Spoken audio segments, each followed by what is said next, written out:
جی, السلام علیکم. آج آئی ایم ایف کے وفد کی اور وزارت خزانہ کی وفد کے درمیان ایک ملاقات ہوئی ہے جو کہ انتہائی خوشگوار ماحول میں ملاقات ہوئی ہے. اور آئی ایم ایف کے وفد کی جو سربراہی ہے وہ نیتھن پورٹر جونس ہیں, اس وفد کی سربراہی کر رہے تھے. اور انہوں نے وزارت خزانہ کا قلمدان سنبھالنے کے اوپر اورنگزیب کو مبارکباد پیش کی ہے. اور پھر نتیجتاً اس کے جواب میں جب انہیں تھپکی ملی آئی ایم ایف کی طرف سے تو انہوں نے فوراً کہا جی ہم نے آئی ایم ایف کے 26 میں سے 25 نکات کے اوپر عمل درآمد کر دیا ہے. اور مزید جو سی اصلاحات جو ہیں اس کو جاری رکھنے پہ اتفاق کیا ہے. اور اس یہ جو آئی ایم ایف کے ساتھ جو ملاقات ہونی ہے, یہ ملاقات کچھ اس طرح شیڈول ہیں. اس میں وزارت خزانہ اور وزارت توانائی, گورنر اسٹیٹ بینک کی علیحدہ علیحدہ آئی ایم ایف کے وفود کے ساتھ ملاقاتیں ہوں گی جو کہ شیڈیولڈ ہیں. اور اس پہ وزارت خزانہ نے یہ بھی باور کروایا آئی ایم ایف کو کہ ہم نے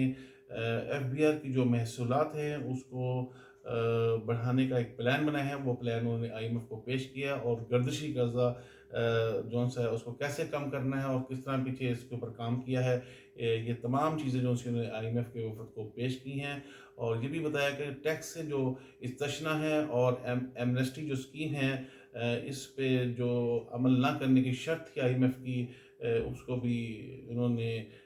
پاکستان نے آئی ایم ایف کی روح کے مطابق اس پہ منون اس پہ عمل کیا ہے. اور مزید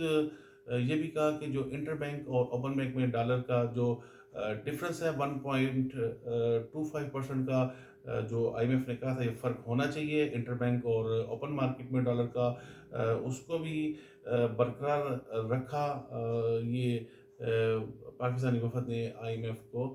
بتایا. اور اس میں جو سا ہے کہ پاکستان نے یہ فیصلہ کیا ہوا ہے کہ 6 سے 7 ارب ڈالر جو سے فوری طور پہ آئی ایم ایف سے وصول کرنے ہیں. اب یہ ایک بہت بڑی خطیر رقم ہے جو اس نے آئی ایم ایف سے وصول کرنی ہے. آپ سمجھدار ہیں, آپ سمجھ گئے ہوں گے کہ اب اس خطیر رقم کو حاصل کرنے کے لیے آئی ایم ایف کی کون کون سی شرائط جو مزید ہو سکتی ہیں جس کے اوپر حکومت پاکستان عمل درآمد کرے گی اور اس کو کرنا پڑے گا. یہ جو سا ہے انہوں نے, کیونکہ ان کی ملاقات بھی بڑی خوشگوار ماحول میں ہوئی ہیں اور پاکستان نے اپنا یہ جسچر ان کو دے دیا ہے, جسچر اور پوسٹر یہ دے دیا کہ ہم ذبح ہونے کے لیے تیار ہیں, جو آپ شرائط بتائیں گے ہم اس پہ منون عمل کریں گے, جس طرح کے ٹیکسز کہیں گے ان کو ہم امپلیمنٹ کریں گے عوام کے اوپر. مختصر یہ کہ پاکستان کے اندر اس وقت بہت بڑا مہنگائی کا طوفان آنے والا ہے. یہ آئی ایم ایف کے ساتھ جب جو ہی مذاکرات مکمل ہوتے ہیں نئے ٹیکسز کی بھرمار ہوگی اور عوام بیچاری جس کو ایک وقت کا کھانا میسر نہیں اس وقت. یہ زیادہ تر جو عوام ہے, میں اس کی بات کروں پاکستان کی, لوگ پریشان ہیں. اور یہ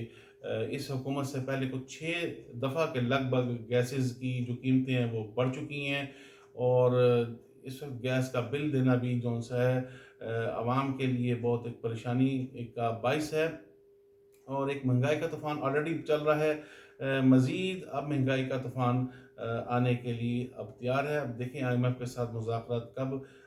کمپلیٹ ہوتے ہیں اور ایک نیا بھرپور جو سا ہے مہنگائی کا طوفان اب آنے والا ہے اس میں. اور یہ شکر ہے جی پاکستان جو سا ہے ڈیفالٹ ہونے سے بچ گیا, دیوالیہ ہونے سے بچ گیا. اور مبارک ہو جی پاکستان عوام جو سی وہ دیوالیہ ہونے جا رہی ہے. حکومت پاکستان دیوالیہ ہونے سے بچ گئی ہے لیکن عوام جو سی ہے جس کو حکومت کو عوام نے منتخب کیا تھا اور وہ دیوالیہ ہونے جا رہی ہے, جو کہ تقریباً کافی حد تک ہو چکی ہے اور مزید ہونے جا رہی ہے. تو اب دیکھیں کہ حکومت پاکستان آئی ایم ایف کی کون کون سی شرائطیں عمل درآمد کرتی ہیں. لیکن بعد نظر میں نظر آ رہا ہے کہ کوئی روٹین سے ہٹ کے تو کوئی ایسی بات نہیں ہوگی. لیکن جو آئی ایم ایف کا ایٹیچیوڈ ہے وہ کس طرح پاکستان کو قرضہ دیتا ہے, کتنی بندشیں لگاتا ہے, عوام کا جب تک جینا اجیرن نہ کیا جائے, یہ ماضی گواہ ہے, تب تک وہ جو سا ہے پاکستان کے ساتھ